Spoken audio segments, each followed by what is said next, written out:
boonste klasgrense ingesit en dan by kolom B my kumulatiewe frekwensie. So ek het met my kleinste grens begin en dan my frekwensie 0. So ek selekteer dan my waardes.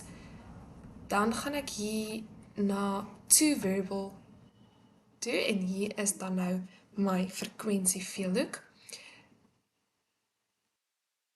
Dan om die punte te verbind gaan ek al die punte selekteer. Dan gaan ek sê maak 'n lys van punte. Goed, en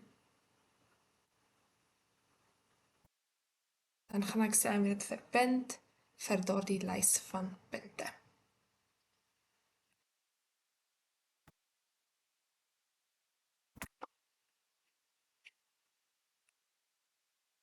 En daar is die